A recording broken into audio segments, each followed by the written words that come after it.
Vamos a iniciar entonces, si pueden poner en mute sus micrófonos, una nueva serie, tal vez va a durar nada más dos semanas, que le he titulado Las finanzas bíblicas. En un momentito ya vamos a entender por qué. Y esto lleva por título Aprendiendo los principios del diezmo bíblico. Aprendiendo los principios del diezmo bíblico.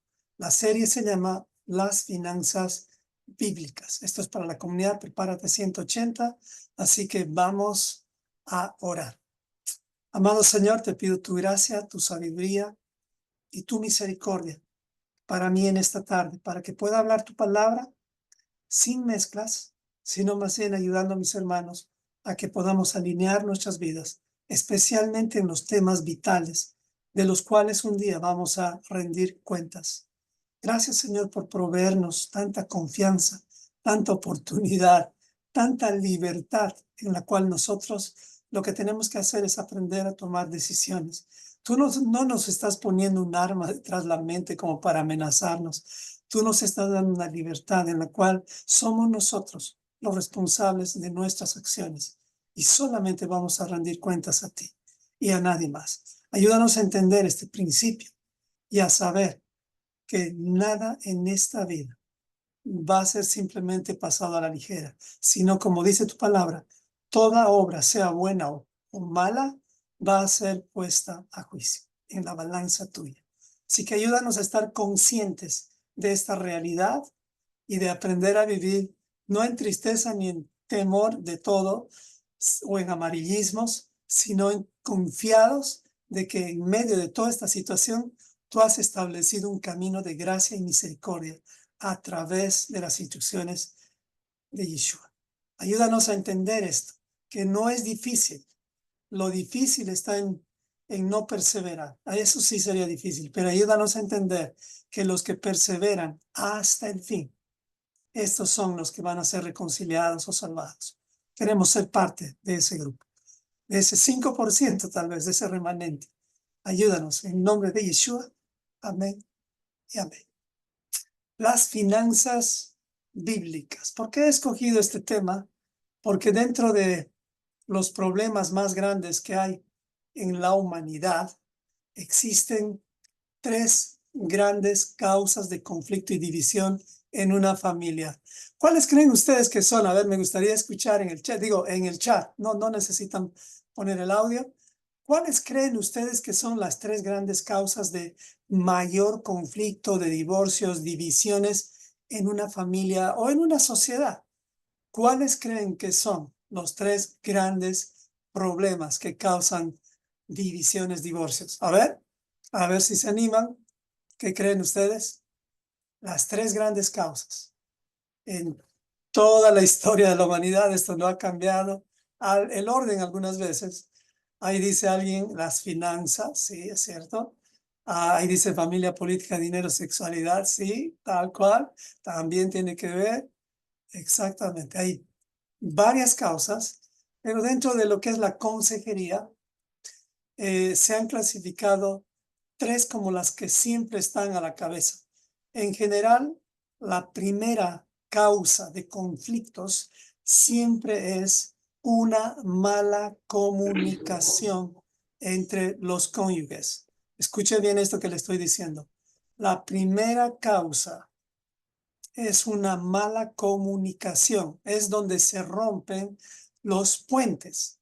Esa es la primera causa. ¿Cuál es la segunda causa? Es la infidelidad o la inmoralidad. También algunos le llaman la falta de integridad, o sea, la doble vida. Es la segunda causa por la cual los divorcios, los conflictos vienen. Y después de esto, en general, lo que ya acaba con una pareja que no sabe comunicarse, con una pareja que empieza a vivir una vida doble y no necesita ser infiel con una mujer para poder, o con un cónyuge entre el hombre y la mujer, cualquiera de los dos, para decir que estás realmente siendo infiel. No, infiel ya se es cuando prefieres más a tu trabajo que a tu cónyuge. Infiel ya eres cuando empiezas a amar a otra cosa más que a tu cónyuge. Y estoy hablando del nivel 2, porque si hablamos de la infidelidad con Dios, bueno, ahí ya cualquier cosa que se interponga entre Dios y nosotros ya nos pone como infieles o con falta de integridad. Y Dios se fija todo eso. Entonces, la tercera causa, donde ya se arruina todo y no hay vuelta atrás, ya es el tema financiero, un mal manejo del dinero. Estos 3 puntos, en algunos casos pueden variar. En algunos casos, como alguien bien dijo, el primero es el dinero. Sí, porque de pronto ya la pareja ni siquiera se hablaban desde el principio ni nada, ya el problema es el dinero. En otros casos puede ser directamente la infidelidad. Pero estos tres van siempre juntos, van de la mano. Lamentablemente, estos 3 son los que más dinero le dan a los abogados, a las cortes, y este es el trabajo en el cual todos los padres de familia deberíamos ser expertos en afrontarlos, en solucionarlos. Para eso es la Torá, para eso el Señor nos ha dado la instrucción, para corregir. Y saben ustedes, una de las primeras frases que resume toda la Torá. ¿Alguien sabe cuál es la frase que resume toda la Torá? Prácticamente, bueno, si alguien lo sabe, lo puede decir o lo puede escribir. Entonces, pero la Torá se resume en prácticamente amar prácticamente a Dios y a tu prójimo antes que a todo lo demás. O sea, el amor es la base de la Torá. Por eso que también otra de las bases más importantes y la conclusión de la vida tiene que ver con lo que dijo Salomón. El fin de la vida es este: teme al Señor y guarda sus mandamientos. Y esto tiene que ser hecho en un ambiente de amor, no de imposición. Por eso es que la regla de oro más importante en todo lo que es la instrucción o la Torah es prácticamente: considera a tu prójimo como superior a ti mismo. Es decir, trata a los demás como tú quieres ser tratado. Es por eso que nosotros que estamos en la Torah tenemos que aprender a ser pescadores y no cazadores. Tenemos que tener mucho cuidado, especialmente con este primer punto, porque ya que estamos en la Torá, hemos recibido una información tan importante que esto nos puede causar divorcios.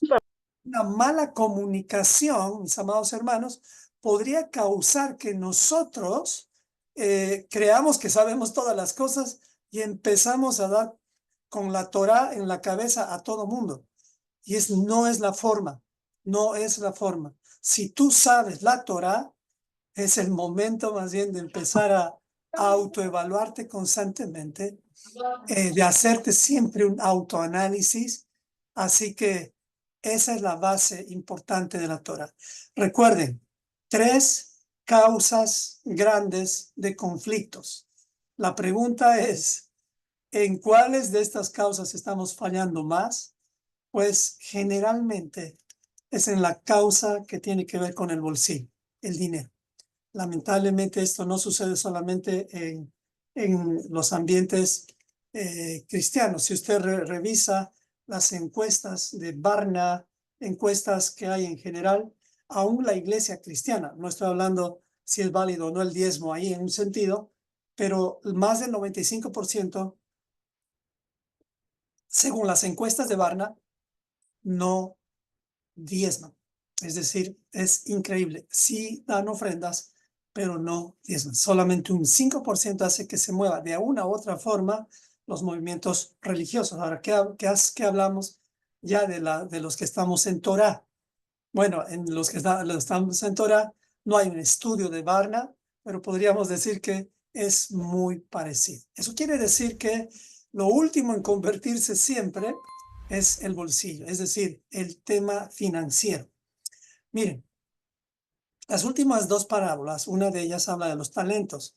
Básicamente está hablando de bienes, porque el Señor incluso le dice al que tuvo miedo, le dijo, podías poner esto al banco. O sea, prácticamente se está refiriendo al dinero.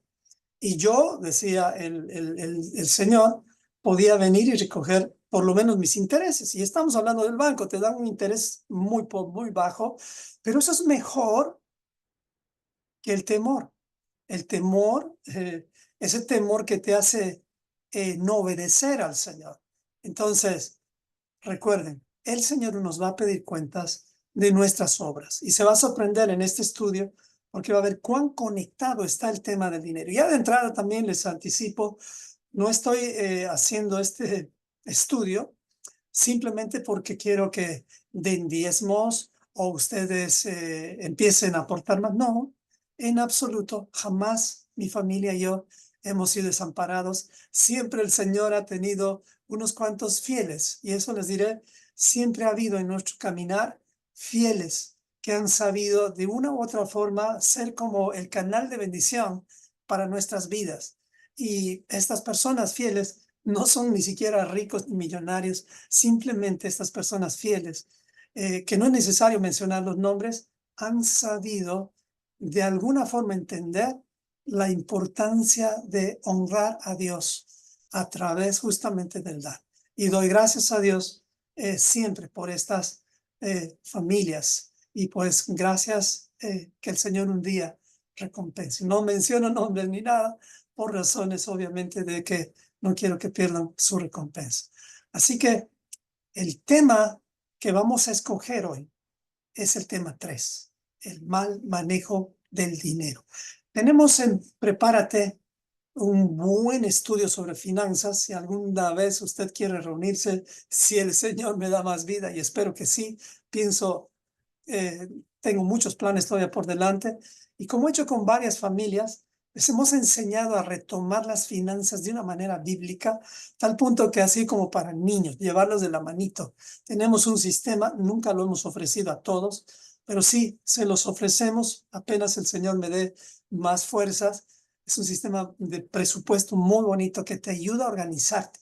Y para eso no necesitas ni siquiera ganar mucho dinero, solo necesitas entender que el dinero debe ser administrado bíblicamente, no de otra forma, porque si no, estaríamos hablando de otra cosa. Entonces, clarísimo, las 3 causas grandes de conflictos son estas. Bueno, nos enfocamos en unas nada más, el mal manejo del dinero. Y aquí quiero empezar con una base importante. ¿Quién es el que nos da el poder de hacer riquezas? ¿Quién es el que nos da la capacidad de tener dinero? Obviamente, no es tu trabajo, no es tu jefe, no es el negocio que tú tienes, es Dios. Fíjense lo que dice en la Torá, Deuteronomio 8, 17 al 18. Y digas en tu corazón, está Dios recomendando las instrucciones a su pueblo ya para entrar en la tierra prometida. Y se van a dar cuenta de una conexión impresionante que yo cuando me di cuenta de esto dije, Señor, con razón es que a veces damos vueltas en el desierto tanto tiempo. Con razón es que estamos dando vueltas y vueltas y no avanzamos. Claro, crecemos en conocimiento, engordamos en esa adicción de saber más, pero en realidad no estamos siendo bien nutridos porque no estamos poniendo en orden algo importante. Y leamos, dice así, versículo 17 de Deuteronomio capítulo 8. Cuidado que digas en tu corazón, oh, mi poder y la fuerza de mi mano me han traído esta riqueza. Así que aquí tenemos ya algo que el Señor nos dice, cuidado que tú pienses que lo que tienes es porque tú has ido a trabajar. No. ¿Quién es el que te ha dado el aire? ¿Quién es el que te ha dado la capacidad de caminar? ¿Quién es el que te ha dado el sueño y la capacidad de despertar? Solamente Dios. ¿Quién es el que ha dado todas las riquezas y los materiales y los productos que vas y los elaboras en un restaurante o en tu trabajo? Dios. Todo es de Él. Mira lo que dice el versículo 18. Si no, o sea, ten cuidado de pensar que lo que tienes en tus manos tú lo has hecho. Si caes en esa trampa, estás acabado. Mira, 18. Si no, en vez de pensar así que tú eres el que cree que hace las cosas, acuérdate del Señor tu Dios, porque Él te da el poder de hacer las riquezas. Y no está hablando aquí de agricultura nada más, está hablando del poder de hacer las riquezas, de todo. A fin, miren esta conexión. Dice que Él te da el poder para hacer riquezas. ¿Qué sigue? Esto me ha impresionado. A fin de confirmar su pacto que juró a sus padres, a tus padres, como en este día. ¿Quiénes son estos padres? Abraham, Isaac y Jacob. Miren, esto ya nos tiene que llamar la atención. O sea, la pregunta es, las riquezas terrenales, es decir, el dinero, mi bolsillo, ¿están conectados con el pacto eterno? Pues sí, claramente aquí dice, esto es lo que confirma el pacto que Dios juró a Abraham, Isaac y Jacob. Es por eso que los tres dijeron al Señor, especialmente Abraham y Jacob, de todo lo que gane, voy a dar los diezmos. Entonces aquí hay algo muy interesante que no tenemos que perder de vista. El tema de que lo último en convertirse es el dinero, justamente es como la prueba de la confirmación del pacto. ¿Se dan cuenta? O sea, no tengamos esa inclinación a, a guardar o a acumular el dinero, sino más bien a administrarlo. Y eso es un trabajo que todos tenemos que aprender a hacer. Yo tengo una clave para hacer eso, ya les voy a contar en la siguiente sesión, que me funciona, pero igual necesito siempre seguir aprendiendo y seguir trabajando en eso, porque el apego a las riquezas es uno de las montañas más difíciles cuando uno no entiende este principio de conexión entre lo que es confirmar el pacto y el hacer riquezas. Ahora, dice 1 Timoteo 6:10. ¿Cuál es la raíz de todos los males? Y aquí es donde podemos empezar a entender el problema que ya destruye todo. La raíz de todos los males es el amor al dinero, el cual, codiciando a algunos, miren la conexión, se extraviaron de la fe. ¿Cuál es nuestra fe? La emuná, la fidelidad a la instrucción, a la Torá. ¿Qué pasó con ellos? Fueron traspasados de muchos dolores. Mas tú, oh hombre de Dios, huye de estas cosas. Recuerden que nos han recomendado huir de las pasiones juveniles, es decir, de la tentación, de la inmoralidad sexual. Pero aquí hay una segunda cosa que nos recomienda que debemos huir, y no son solamente dos cosas. Leemos el contexto, hay más cosas, pero una de las cosas de las cuales tenemos que huir es de la tacañería. Es huir de pensar que el dinero es nuestro. Tenemos que huir en nuestros pensamientos de pensar que todo es nuestro. Salgamos de eso, no codiciemos esto, porque esto es algo que nos va a hacer daño. Entonces, fíjense, esta pareja normalmente es así, donde ya los conflictos comienzan a empeorar y ya lamentablemente viene el tema del divorcio. Entonces, estos tres problemas que les he mencionado, uno, estamos dando el énfasis. ¿Cómo que está conectado con el pacto eterno? Pues eso me voló la cabeza, la verdad. Y quiero tener más cuidado con esto. Espero que tú también, ¿ok? Espero que tú también. Así que para ya dar un pequeño toque de introducción, hay dos tipos de diezmo que quisiera que entendamos que se puede hacer. Uno es, y lo puse como pregunta, ¿qué es el diezmo bíblico y qué es el no bíblico? Eso es importante entender. Recordemos, el diezmo es un tributo como un impuesto que se da. Yeshua mismo lo dijo y lo estableció como un principio, dar al César lo que es del César y a Dios lo que es de Dios. Y pues entonces, ¿qué sería el diezmo bíblico y qué sería el diezmo no bíblico? pues lo vamos a entender más adelante, pero les doy una respuesta corta, rápida y corta para ya tener una idea. El diezmo bíblico es aquel que promueve la expansión, escuche bien esto, del gobierno de Dios con Torah. El diezmo bíblico va a promover la Biblia, de Génesis a Apocalipsis, sin mezclas. Eso es lo que promueve el diezmo bíblico. En cambio, el diezmo no bíblico es el que promueve el gobierno de Dios, pero sin Torah, o sea, las religiones. Ese es el no bíblico. Ten cuidado cuál expansión estás promoviendo, porque el reino de Dios se está expandiendo. También el reino de la religión se está expandiendo.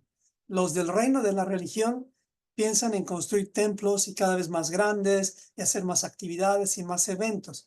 En cambio, el gobierno de Dios se expande a través de la expansión de la Torah de Yeshua. ¿A cuál estás aportando? Ten cuidado con haberte equivocado y haber terminado dando un diezmo no bíblico, sino haber caído en esa trampa. Y con esto no te estoy diciendo que no des a un lugar o a otro lugar. Lo que te estoy diciendo es, hay un diezmo que no se puede dar a cualquier lugar. Pero en realidad después voy a hablarles de otros diezmos y no te estoy diciendo que tú tienes que dar eso, pero ahí puedes aportar a donde tú quieras. Simplemente que el primer diezmo, ya de entrada les digo que hay 3 diezmos y no se asusten, tú no tienes que dar los 3 diezmos, es solamente uno, pero es necesario conocer estos 3 diezmos que más adelante lo vas a entender. Es importante entender a dónde va, a qué apoya el diezmo bíblico. Si está apoyando el gobierno de Dios con instrucciones, vas bien. Y si estás apoyando un gobierno de Dios sin Torah, donde tú dices, ya no hay que guardar mandamientos, estás apoyando a un hueco sin fondo.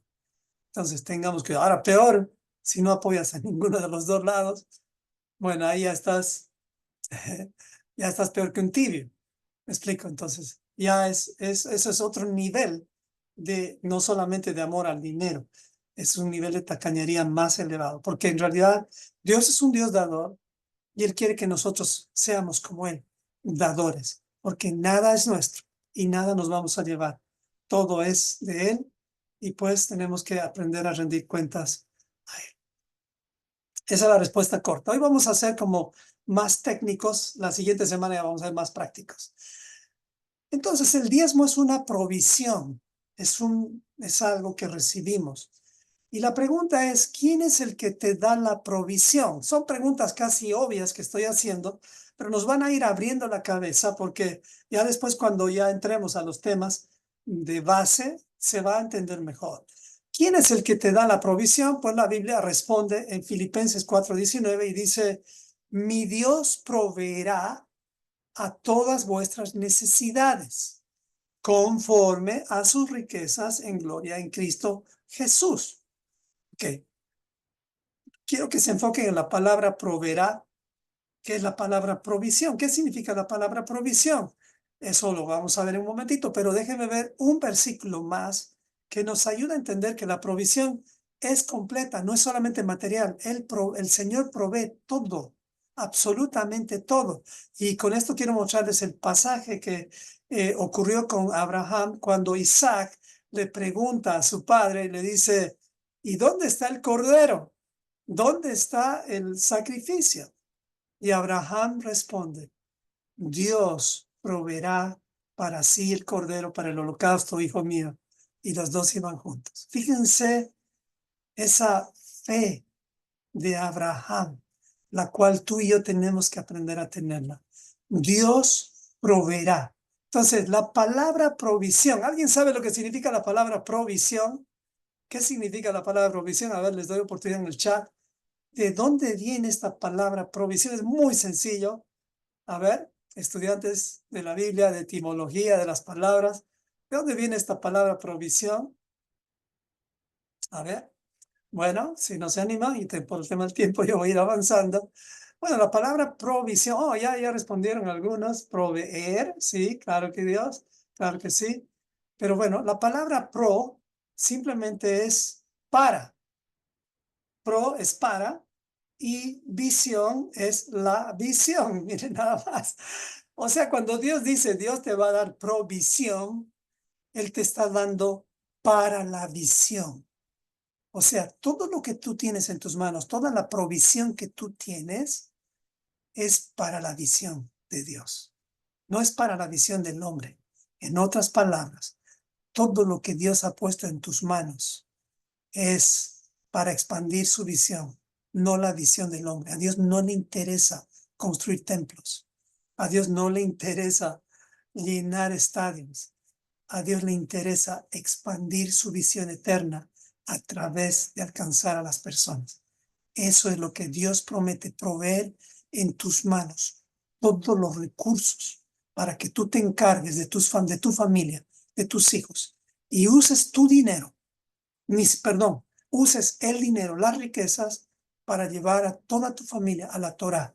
No hay otro fin. Está bien tener el dinero también, la provisión de Dios, para irte de pronto de vacaciones a Italia, a tantos lugares.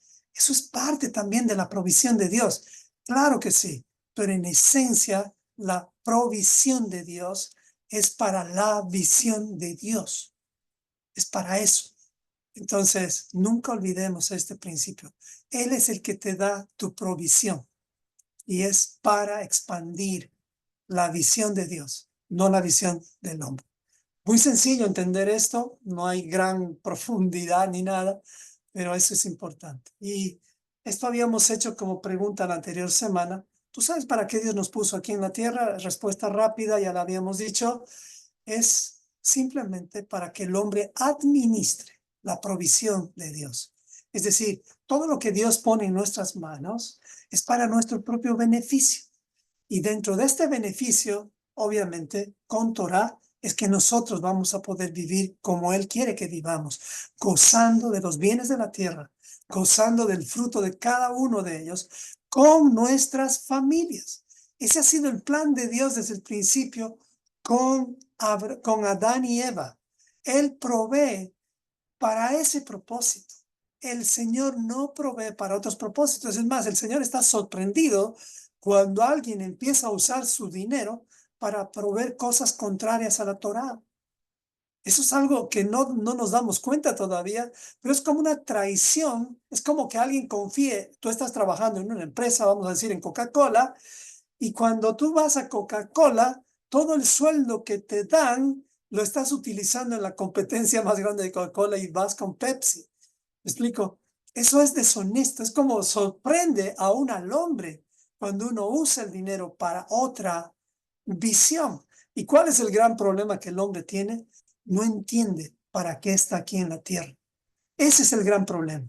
No entiende que hemos sido creados para ser mayordomos, no dueños de nada, sino mayordomos. Esto lo habíamos hablado la anterior semana y con esta pregunta habíamos terminado la enseñanza y por eso estoy conectándola.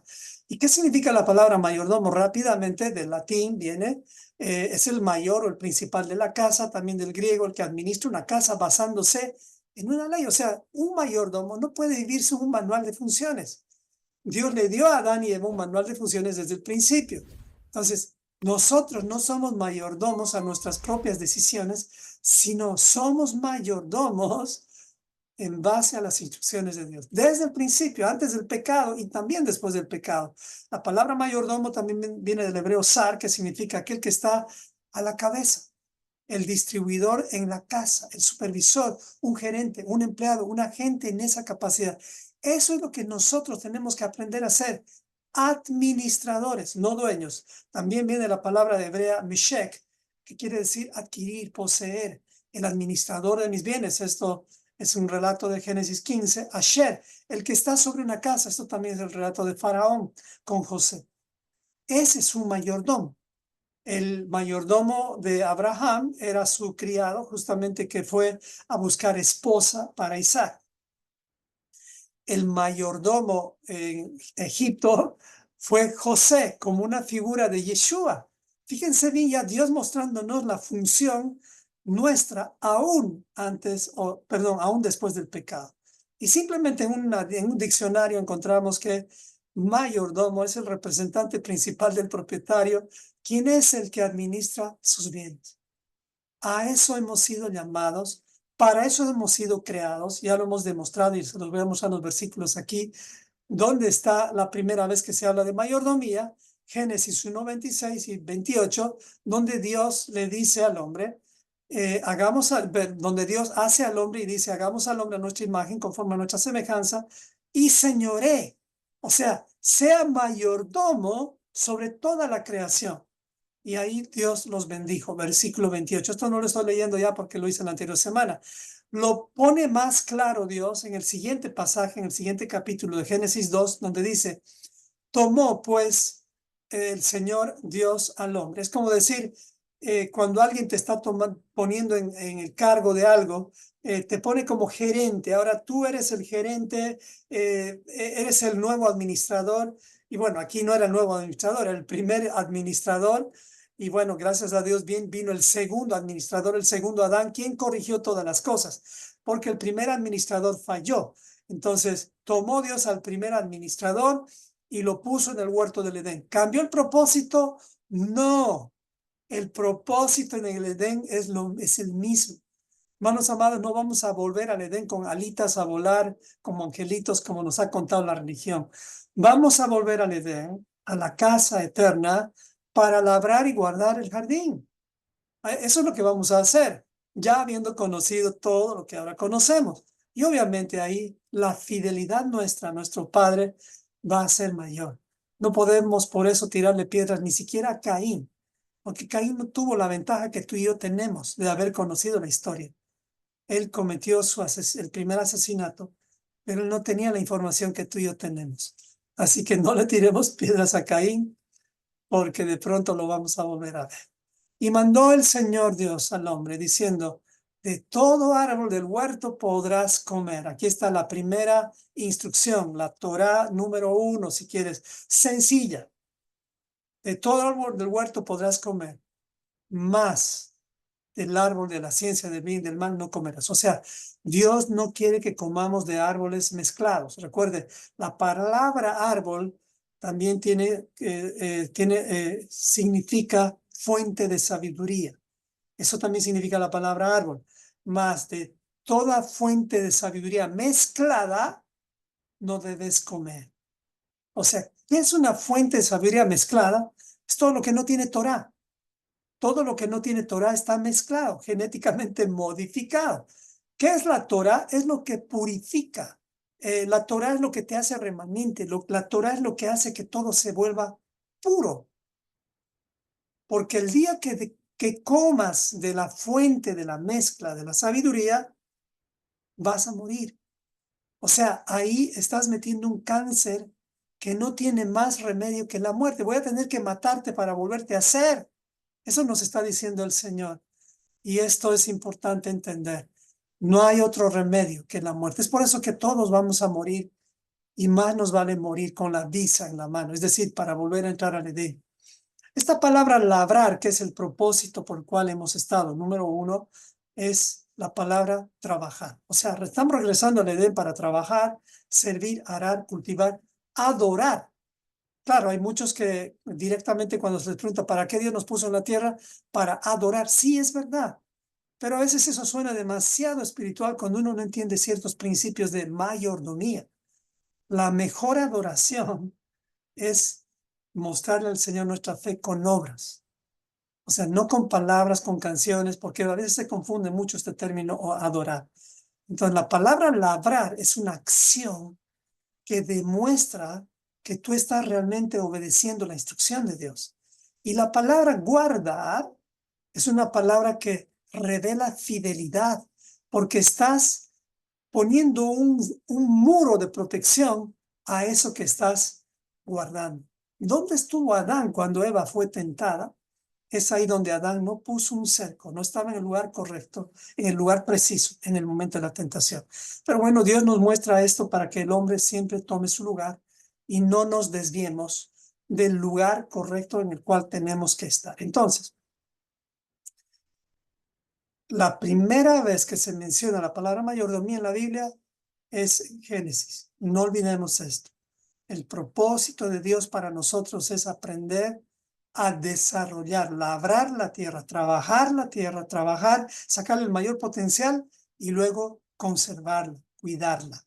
Ese es el propósito de Dios. Así que olvidémonos de que estamos regresando al jardín del Edén para volar como angelitos y pensar que vamos a estar tocando un arpa o tantas cosas que nos han metido en la cabeza. No, amados hermanos. El Señor nos va a dar un cuerpo hermoso, diferente. No va a haber, dice, espinas en las flores, en las rosas. Va a ser una cosa impresionante. Yo quiero estar ahí. Es como, eso está más cerca que incluso, es decir, la vida y la muerte están ahí, están más cerca que irte de vacaciones tal vez a fin de año. Uno no sabe si va a llegar a fin de año, quiero decir. O sea, lo más cerca que tenemos es entender la fragilidad de la vida. Todos podemos partir en cualquier momento y en cualquier momento podemos ya estar listos para este momento en el cual el Señor nos va a llamar. Así que seamos sabios y entendamos que lo que tenemos es este presente, este día. Tal vez mañana no. Si aprovechamos bien el tiempo, vamos a poder entender que hoy es un día importante. Amén. ¿A quién le debe rendir cuentas un mayordomo? Les dije, estoy preparando el camino para ya después dar la base principal que nos va a ayudar a entender todo. ¿A quién le debe rendir cuentas un mayordomo? Pues el mayordomo, como dice Romanos 14, 11, 12, escrito está, vivo yo, dice el Señor, que ante mí se doblará toda rodilla y toda lengua confesará a Dios, de manera que cada uno de nosotros dará a Dios cuenta de sí. Mire, esto suena tremendo. Hay alguien que puso a su esposa también, en cierta forma, sí. Pero miren aquí esta respuesta que da Pablo. Todos daremos a Dios cuenta de sí. Pero aquí hay una especie de trampa en este versículo. Porque cuando decimos que nosotros vamos a dar a Dios cuenta de sí, es como muy como general en un sentido porque Dios, aunque Él se ha manifestado, Él no ha estado aquí en la tierra como tal, es decir, como Dios mismo, sino ha enviado a su Hijo.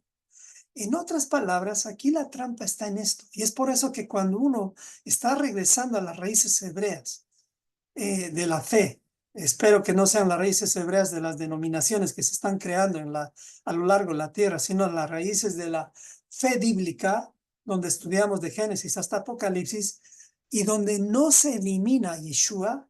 Si estamos en ese camino, vamos a entender algo, que Dios es a quien le damos cuentas, pero Dios ha delegado al Hijo para que a Él nos inclinemos. Fíjese bien, esto es ya más claro y más específico, y aquí es donde nadie puede poner excusas. Como les decía, hay muchos que están volviendo a la Torá y ha habido muchísimos testimonios, y empiezan a decir que Yeshua no es válido, que Él no es el Mesías. ¿De dónde sacaron semejante error? Porque se apegaron demasiado a la adicción de la sabiduría judía, a la adicción de la sabiduría sin la interpretación de Yeshua, y se quedaron con la interpretación de los judíos, y es ahí donde vino la trampa y prácticamente borró de sus mentes a Yeshua. Y ellos son parte del grupo que ahora ya no creen en el Mesías, sino creen que va a venir recién el Mesías. Tengamos cuidado con eso. Entonces, Dios delegó claramente a Yeshua. Y fíjense bien esto. Aquí dice, Mateo 11, 27 al 28. Dice, Yeshua mismo dice, todas las cosas me han sido entregadas por mi Padre. O sea, aquí ha habido una entrega. Dios le ha entregado, Dios le ha dado a Yeshua. Y dice, y nadie conoce al Hijo sino el Padre, ni nadie conoce al Padre sino el Hijo. Miren esa unión. Y a quien el Hijo se lo quiera revelar. Y ahí dice, algo increíble, impresionante, que probablemente no lo hemos entendido con el tiempo, pero con las enseñanzas anteriores, quiero decir, pero aquí tú puedes entender algo que hoy se puede entender mejor. Miren lo que dice Yeshua en el 28, 11:28. Cuando dice que todo se le entregó a él, dice después directamente, vengan a mí todos los que están cansados y cargados, y yo les haré descansar. Más adelante habla del yugo, y el yugo es justamente todas las cargas que han puesto sobre las espaldas de las personas. ¿Quiénes? Los rabinos, todos los intérpretes de la ley que han perdido la vista en Yeshua, han puesto cargas muy pesadas que aún los mismos rabinos, saduceos y fariseos no quisieron cargar. Viene Yeshua y dice, vengan a mí, dejen esas cargas, dejen esas costumbres, dejen todas esas cosas que no es que son malas, pero no son prioritarias, no son lo más importante. Entonces aquí viene Yeshua y nos enseña otro yugo. Ese es el yugo que nos hace descansar. Es por eso que estudiar la Torah, hermanos amados, no es complicado. Lo hemos complicado. Este descanso justamente está centrado en Yeshua. Él es el que nos ayuda a descansar. Y no solamente por el Shabbat, sino porque las cargas que Él nos pone van de acuerdo a nuestra capacidad. Fíjense bien entonces, ¿a quién le debe rendir cuentas un mayordomo? Pues al que el Padre ha delegado, al Hijo, a Yeshua. Y también lo dice más adelante, Mateo 28, 18 al 20, cuando Yeshua resucitó después de la crucifixión, después de haber vencido la muerte. ¿Qué es lo que dice Yeshua? Y Yeshua se acercó ¿a quiénes? A los discípulos y les habló diciendo, toda potestad me ha sido dada. ¿Dónde? En el cielo y en la tierra. Por tanto, id y haced discípulos a todas las naciones. ¿Cuál es nuestro trabajo? Primero entender a quién le rendimos cuentas como mayordomos, a Yeshua, porque Él tiene toda la potestad. Él es el primogénito de toda la creación y no quiere decir que es el primer creado. El primogénito quiere decir que es el primero en potestad, primero en autoridad. Yeshua aquí está siendo coronado como el único y el centro de todas las cosas. No hay nadie que pueda sustituirlo. Aquí es donde se acaba el sacerdocio que ha durado hasta el año 70.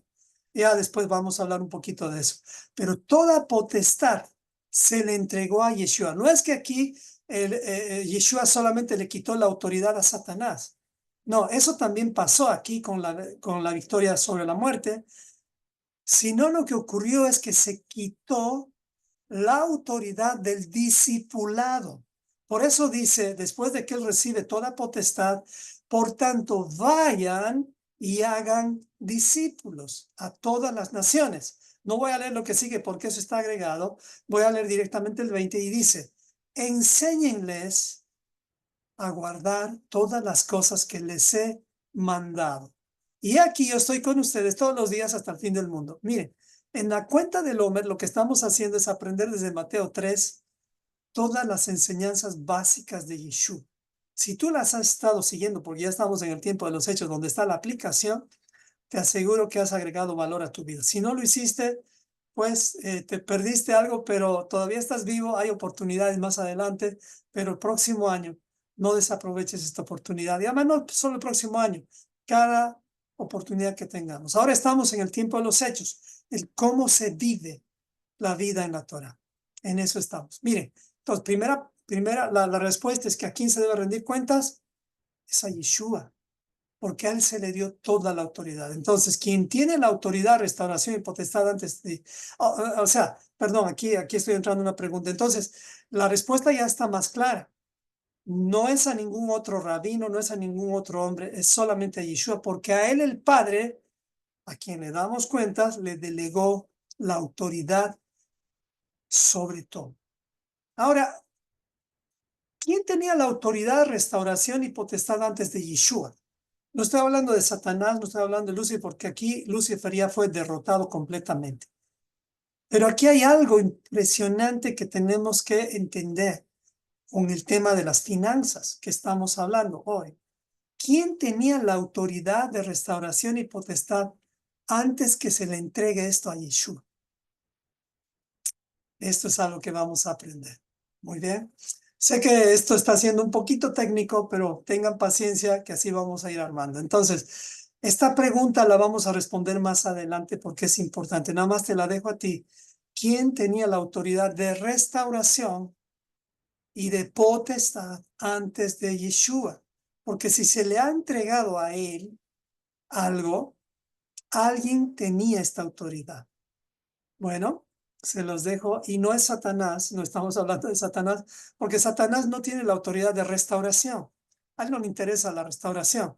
A él le interesa destruirte. Oh, wow, ya puso ahí a alguien tal cual. El sacerdocio levítico es aquí donde tuvo sus días contados, hasta el año 70. Ya dieron la respuesta ahí, Elizabeth Arandia. Hasta aquí duró el sacerdocio levítico. Ya de entrada te digo, si damos diezmos, no es que estamos dando a los levitas. Y cuando algún pastor te diga, yo soy levita o represento a los levitas, él no sabe de lo que está hablando. No estamos, nosotros los pastores no somos levitas ni estamos reemplazando a los levitas. Es otra autoridad, otro orden que representamos. O sea que ya el versículo de Malaquías 3:10, el que usamos el que usan muchos pastores, yo también lo usaba para pedir diezmos, aunque está vigente, no es aplicable. Eso lo vamos a ir entendiendo más adelante. Miren, pero ya la respuesta la dio María Elizabeth. Seguimos. Entonces, ¿a quién se le debe rendir cuentas? Quiero un poquito más ahondar en esto. Colosenses 1:16 nos aclara mejor esta figura. Dice, estamos hablando de la pregunta a quién se le debe rendir cuentas, como mayordomos que somos, a quién le rendimos cuentas. Y miren en la posición en la cual ponen a Yeshua. Dice, él es la imagen del Dios invisible. Presta atención a esto, el primogénito de toda la creación. El primogénito de toda la creación. ¿Qué acaso Dios no va a levantar el templo, el sacerdocio arónico, los levitas? Ya no. No es que no debemos estudiar el templo, yo tengo un interés tremendo para estudiar el templo, pero ya no va a ser levantado más el sacerdocio levítico como tal. Sí, seguramente vamos a aprender mucho de eso, pero lo que Dios desde el principio ha tratado, ha querido es levantar una congregación de primogénitos, basados en el gobierno de los primogénitos, no de los levitas. Los levitas solamente fueron puestos ahí como transición por causa del pecado del pueblo. Recuerde ese evento en Éxodo 20, en el día de la entrega de las tablas. ¿Por qué pasó esto? Porque es que Yeshua es la imagen del Dios invisible y el primogénito de toda la creación. Primero, el primogénito de toda la creación es porque Él es el primero en autoridad, no el primer ser creado, sino el primero en potestad y autoridad. Eso es importante entender. O sea, que Él tiene la autoridad de la restauración. Es por eso que ahora nosotros, los que somos primogénitos, nuestro hablar, nuestro lenguaje, no debe ser de división, sino de restauración. Esto no es fácil, porque nos encanta dividir. Pero Dios no nos ha llamado a eso. Porque en Él fueron creadas todas las cosas, las que hay en los cielos, las que hay en la tierra, visibles e invisibles, sean tronos, sean dominios, sean principados, sean potestades. Todo fue creado por medio de Él y para Él. Y Él es antes de todas las cosas y todas las cosas en Él subsisten. Él es la cabeza del cuerpo, que es la iglesia. Y aquí ya saben que iglesia significa congregación, llamados a salir fuera. No es la iglesia, entre comillas, del tercer siglo, la iglesia cristiana del tercer siglo. Es la iglesia cristiana del primer siglo, donde Yeshua, los apóstoles y los profetas es la base. La iglesia cristiana del tercer siglo han borrado a los profetas, han borrado todo rasgo incluso de los judíos, y han borrado obviamente a Yeshua y han creado un nuevo Cristo, el cual es el que adoran la mayor parte de las religiones. Tú y yo estábamos ahí y aún en esa situación Dios nos ha protegido, nos ha cuidado. Así que no estoy hablando mal ni tirando piedras en ese sentido, sino te estoy invitando a que si realmente estás llegando, estás queriendo seguir a Yeshua de verdad, te conectes al Yeshua del primer siglo y te desconectes del Yeshua, digo, de Jesús creado en el tercer siglo, creado por Constantino y el resto de los padres de la fe, que lo único que han hecho es confundirnos. Él es la cabeza del cuerpo de la iglesia, el que es el principio, el primogénito de entre los muertos, para que en todo tenga preeminencia, por cuanto agradó al Padre que en él habitase toda plenitud, y por medio de él reconciliar consigo todas las cosas, así que las que están en la tierra como las que están en los cielos, haciendo la paz mediante la sangre de su cruz, y a ustedes también, que eran en otro tiempo extraños, gentiles, recuerdan las 10 tribus perdidas, y enemigos en vuestra mente, haciendo malas obras, ahora nos ha reconciliado. ¿Quién es el que tiene la autoridad de reconciliar? Yeshua. Eso quería mostrarles. Él es el único que nos puede reconciliar con Dios. No hay más. Él es el único.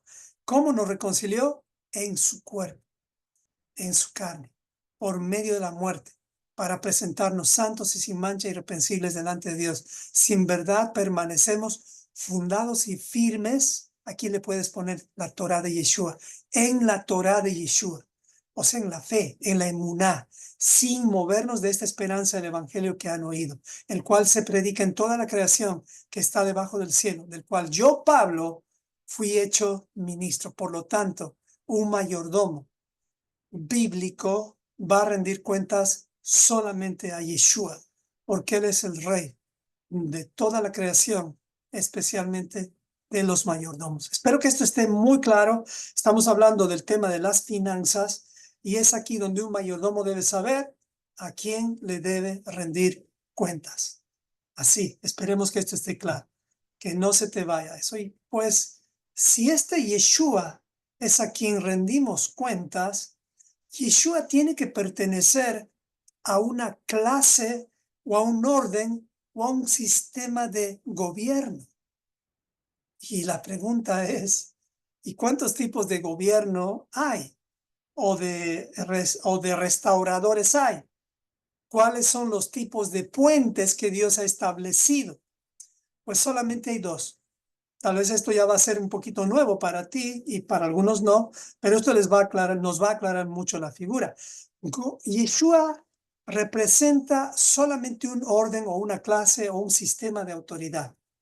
Eso es lo que Yeshua representa. ¿Cuáles son estos sistemas? Pues el primer sistema siempre ha sido el de los primogénitos, pero Dios tuvo que poner un orden o una clase de gobierno llamado el orden de Aarón, de donde surgen los levitas. ¿Se entiende? Los levitas surgen como una especie de parche o accidente que ocurrió y Dios usa a los levitas hasta el año 70 después de Yeshua. El templo es destruido y Dios ya lo profetizó por medio de Yeshua que eso va a tener un fin. Y ese fin fue en el año 70. Ahora sé que hay planes de restaurar el tercer templo y todo eso. Esos son otros temas. Y no es que no estoy diciendo que no estudiamos el templo, es necesario estudiar el templo porque a los levitas se les ha dejado una herencia de cómo debemos acercarnos ante nuestro Padre. Y eso es algo que es importante entender. Ahora, este es el primer orden o el primer sistema de restauración o de sacerdotes. Sacerdote quiere decir puentes que reconcilian entre Dios y nosotros. Entonces, los primeros eran los levitas. Pero Abraham es mayor que los levitas. Y él, ¿a quién se conectó? A la segunda opción a la cual Yeshua pertenece. A este es el orden de Melquisedec. Melquisedec. Tarea para la casa. ¿Quién era Melquisedec? Hoy les voy a mostrar un poquito. Entonces, de aquí salen no los levitas. De aquí sale la restauración de los primogénitos. Es por eso que en una familia pueden haber muchos primogénitos. Es más, Si son 4 hijos, los 4 pueden ser primogénitos. Porque no se trata de un primogénito, no es quien nace primero. Un primogénito es quien promueve la visión del Padre, la visión de Abraham, Isaac y Jacob. Este es el sistema de gobierno de Yeshua. O sea, con esto ya estamos descalificando cuando te dicen Malaquías 3:10 tienes que dar los diezmos porque eso pertenece al orden de los levitas. Nosotros para dar diezmos y ofrendas, pues no tenemos el alfolí, no tenemos el templo, no tenemos nada. No damos porque se trata de los levitas. Damos porque hay un orden. Y este orden es el orden de Melquisedec. Veamos un poquito más. ¿Qué dice Hebreos 5:5-10? Aquí vamos a entender. Así que tampoco Cristo se glorificó a sí mismo. O sea, él no se coronó dentro del sacerdote de Melquisedec como tal. ¿Me explico? Melquisedec no es un nombre, por si acaso, es un título. Es un título. Prácticamente igual que levita es un título y primogénito también es un título.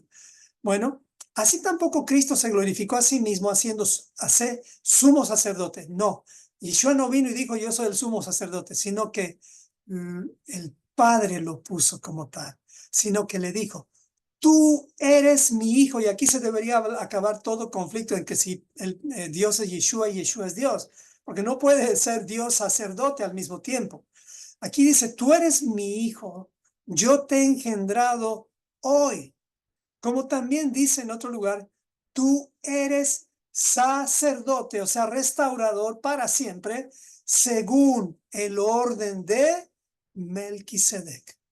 Y Cristo en los días de su carne, ofreciendo ruegos y súplicas con gran clamor y lágrimas, miren el nivel de Cristo, el que le podía librar de la muerte, fue oído a causa de su temor reverente. Cristo tuvo temor reverente. ¿Cómo es posible que nosotros no tengamos temor reverente si Cristo lo tuvo, si Yeshua lo tuvo? Así que tengamos cuidado, no estamos acercándonos a Santa Claus, nos estamos acercando a Dios. Yeshua nos está restaurando con Adonai, con Hashem, me explico, con el nombre. Y aunque era hijo, por lo que padeció, aprendió la obediencia. Y habiendo sido perfeccionado, vino a ser autor de eterna salvación para todos los que le obedecen. Y fue declarado por Dios sumo sacerdote según el orden de Melquisedec. Miren, esto es tremendo. Escuche de nuevo este material, amados hermanos, pero esto es importante para entender finanzas.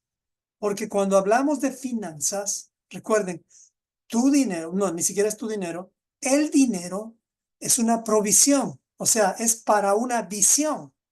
Y tú no puedes promover una visión equivocada. Por ejemplo, no puedes promover la provisión de los levitas. No puedes dar diezmos en base a Malaquías 3:10. Eso nos han enseñado toda la vida, ya vamos a entender después. Nosotros damos diezmos en base a lo que es el gobierno de Yeshua. ¿Y a dónde pertenece el gobierno de Yeshua? O el sistema o el orden de Yeshua, no a los levitas, sino a los primogénitos, o sea, al orden de Melquisedec. O sea que todos tenemos que rendir cuentas, pero no según el orden de los levitas, sino según el orden de Melquisedec. Finanzas.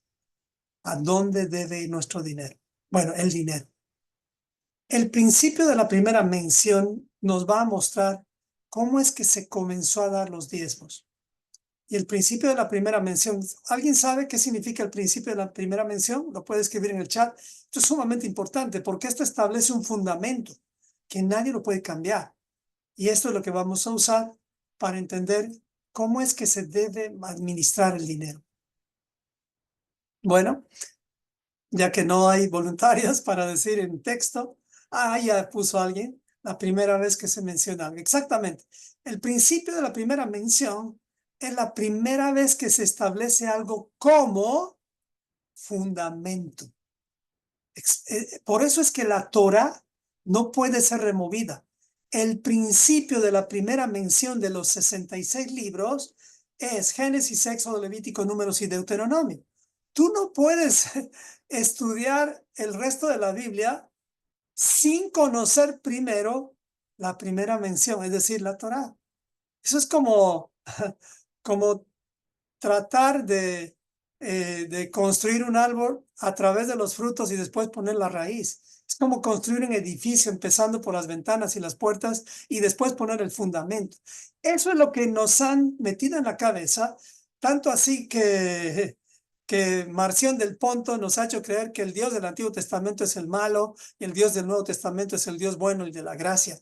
Y esa teología la hemos creído, creyendo que el Dios del Antiguo Testamento era malo, lleno de leyes, lleno de juicios. Han metido ese veneno en nuestras vidas, porque nosotros no hemos entendido el principio de la primera mención, porque ahí está el fundamento. ¿Estamos bien? Esperemos que estemos aprendiendo. Entonces, ¿cuándo fue la primera vez que se habló en la Biblia sobre los diezmos? Pues la primera vez fue con Abraham. ¿Qué les parece? Abraham, el padre de la fe, a quien está conectado todo. Y esto no es casualidad. Dios lo estableció así porque Él siempre ha querido reconstruir todo a partir del linaje de Abraham. Ahora, dentro del linaje de Abraham están los levitas. No estamos descalificando a los levitas. Ellos han hecho un buen trabajo al principio, pero después se han corrompido. Y Dios sabía que eso iba a ocurrir. Por eso es que les dio un tiempo. Y respetó el Señor un tiempo. Y es más, Yeshua mismo respetó a los levitas. Pero llegamos a un punto en el cual, después del año 70, donde ahora tenemos que entender qué es realmente el sistema de Dios ahora. Es el sistema de Melquisedec. El sacerdocio de Melquisedec está en Hebreos 7, del 1 al 4, porque dice, porque este es Melquisedec, rey de Salem, sacerdote del Dios Altísimo, que salió a recibir a Abraham, que volvía de la derrota de los reyes, y le bendijo, a quien asimismo dio a Abraham los diezmos de todo. Se va a sorprender con el siguiente cuadro, no se canse, cuyo nombre significa primeramente Rey de Justicia. O sea, esto no es un nombre como nombre, es un título. Significa Rey de Justicia, Rey de Salem, o sea, de Jerusalén, de donde se va a gobernar. Esto es Rey de Paz. No tiene madre, no tiene padre, sin genealogía, que ni tiene principio de días, ni fin de vida, ni hecho semejante al Hijo de Dios. Permanece sacerdote para siempre. Consideren pues cuán grande era este, a quien aún Abraham, el patriarca, dio diezmos del botín. Esto es increíble. No damos diezmos por causa de la ley de Moisés, que Dios dio a Moisés. No damos diezmos por causa de que es uno de los mandamientos de los levitas. Damos diezmos porque Abraham nos demostró a quién se debe honrar. ¿Y quién era Melquisedec? En un momentito les voy a mostrar, pero ya les adelanto un poco. Melquisedec era el maestro de Torah de Abraham. Se lo voy a mostrar en un cuadro en un momentito y la siguiente semana con muchas más informaciones. Melquisedec es quien enseñaba la Torah a Abraham y, aunque usted no crea, a Isaac y Jacob. Esto está en la parte de la historia de algunos de los materiales que la siguiente semana le voy a mostrar.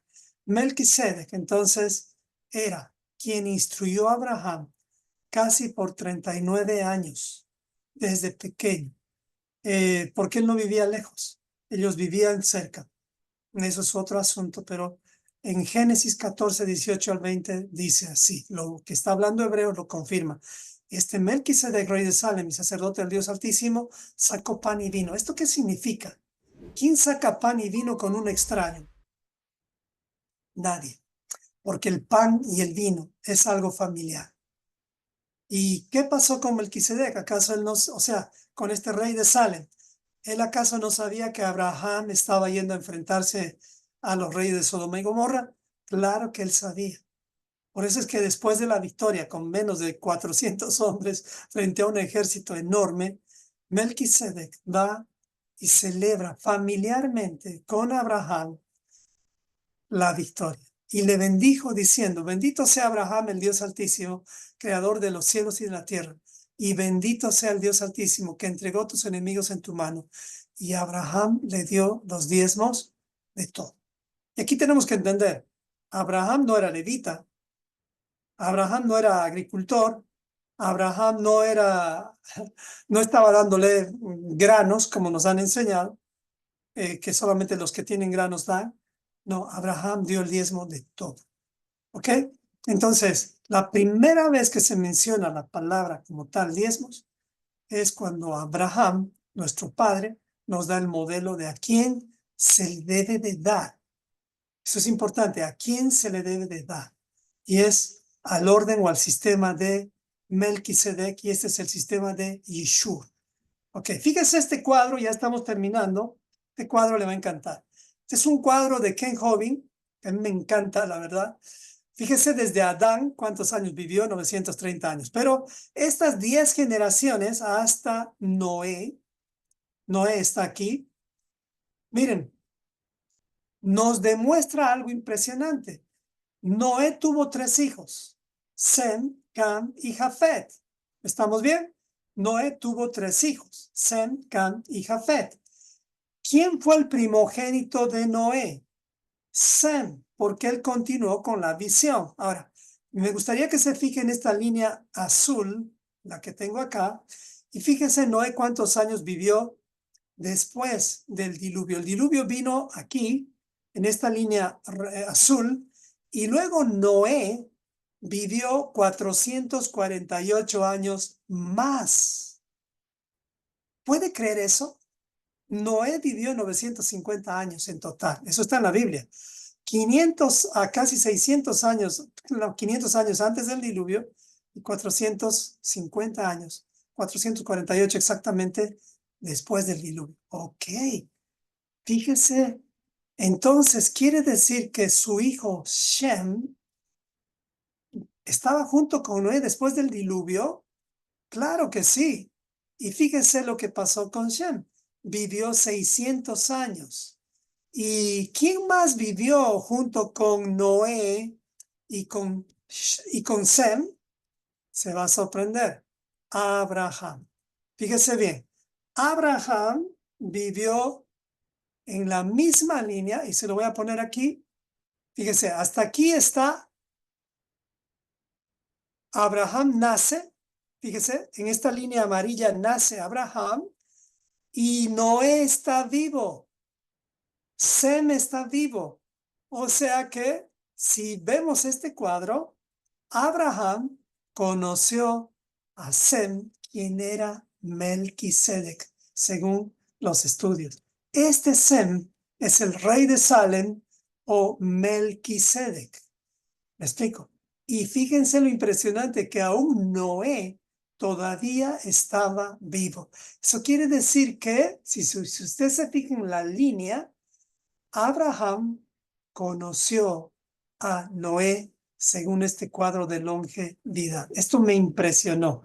Ahora, Abraham, Isaac y Jacob, los tres, todavía vivieron. Hasta aquí es Jacob, fíjese. Sem vivió hasta esta otra línea amarilla. Y aquí está Jacob. Abraham, Isaac y Jacob fueron de alguna forma instruidos por Melquisedec. ¿Se da cuenta cómo Dios ha cuidado tanto a los padres de la fe y nadie debería reemplazar a los padres de la fe? Tú preguntas ahora a cualquier cristiano quiénes son los padres de la fe y no te van a mencionar a Abraham, Isaac y Jacob. Te van a mencionar a otras personas como Constantino, como Orígenes, etcétera, etcétera, etcétera. Y ellos no son los padres de la fe. Fíjense Dios cómo ha cuidado la semilla desde Adán. Él ha protegido la Torá desde Adán. La ha protegido con Noé, la ha protegido con los 3 hijos de Noé, Sem, Cam y Jafet. Aún los 2 hijos que no escucharon también recibieron Torá, y es por eso que todos estamos invitados a regresar. Pero lo impresionante aquí es que Abraham, Isaac y Jacob, y especialmente Abraham, y tal vez la Biblia no te muestra todo, pero tuvo la conexión con el orden de Yeshua, que es el orden de Melquisedec. Esto es impresionante. Así que Yeshua, el centro de todo, enfatiza el principio de dar tributo, de administrar las finanzas Y con esto terminamos el día de hoy. Yeshua, que representa el sacerdocio de Melquisedec, el cual es el que estamos restaurando y el cual es el que debe funcionar nuestras finanzas, dijo así cuando se le preguntó algo sobre a quién se le debe rendir cuentas del dinero. Entonces se fueron los fariseos y consultaron cómo sorprenderle en alguna palabra, y pues para eso usaron el tema del dinero. Y le enviaron los discípulos de ellos a los herodianos diciendo: Maestro, sabemos que eres amante de la verdad y que enseñas la verdad del camino de Dios. Miren estos astutos, ¿no? Y que no te cuidas de nadie porque no mira la apariencia de los hombres. Dinos pues, ¿qué te parece? ¿Es lícito dar tributo al César o no? O sea, están diciendo aquí, ¿es lícito pagar impuestos al IRS o a impuestos internos o a los impuestos de tu país? Y Yeshua, conociendo la malicia de ellos, les dijo: ¿por qué me tientan, hipócritas? Aquí ya Yeshua no se está guardando nada. Les dije: muéstrenme la moneda del tributo, y ellos le presentaron un denario. Hasta el día de hoy hay una figura en la moneda o en el billete. Entonces les dijo: ¿de quién es esta imagen, la inscripción? Le dijeron: del César. Y les dijo: dad pues al César lo que es del César y a Dios lo que es de Dios. Este es el principio de las finanzas bíblicas. Oyendo esto se maravillaron y dejándose fueron.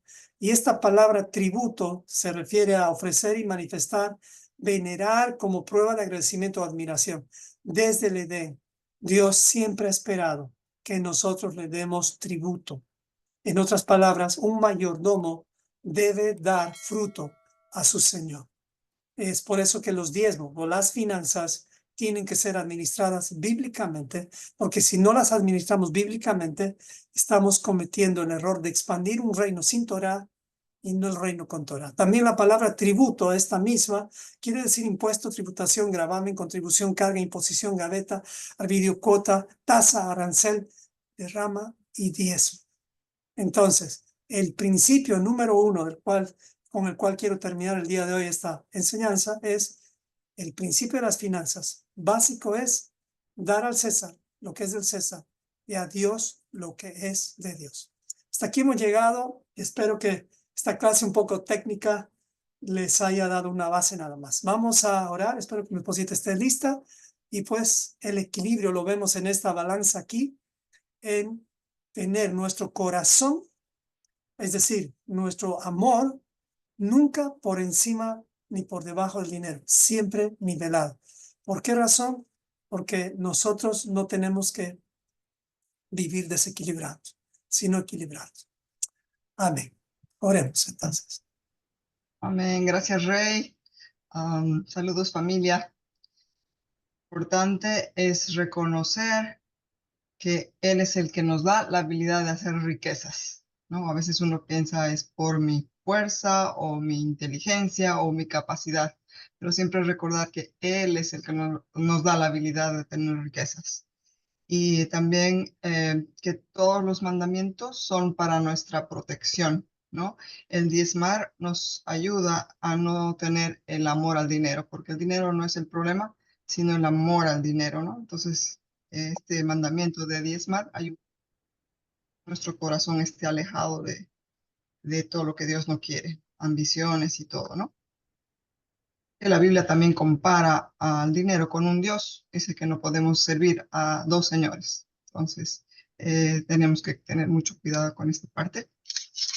Y acompáñenme a orar. Padre nuestro, creador del universo, ayúdanos a cuidar las tres grandes causas de conflicto y división en las familias: la comunicación, la sexualidad y el manejo del dinero. Y hablando de esto último, reconocemos que tú, Señor, eres el que nos da la habilidad y el poder para hacer las riquezas, a fin de confirmar el pacto que juraste a nuestros padres, Abraham, Isaac y Jacob. Que recordemos que la raíz de todos los males es el amor al dinero, no el dinero en sí, sino el amor al dinero. Líbranos de codiciar. No queremos, no nos queremos extraviar de la fe, ni tampoco ser traspasados de muchos dolores. Huyamos de todo tipo de codicia. Queremos expandir el reino de Dios con Torah, siendo dadores alegres. Gracias por proveer para todas nuestras necesidades conforme a tus riquezas en gloria, porque tú eres Jehová Jireh, nuestro proveedor. Entendemos que no somos dueños de nada, mas solo administradores y mayordomos de todo con lo que nos bendices. Que recordemos que todos aquí daremos cuentas a ti en Sí, cada área de nuestra vida, inclusive el área de las finanzas también.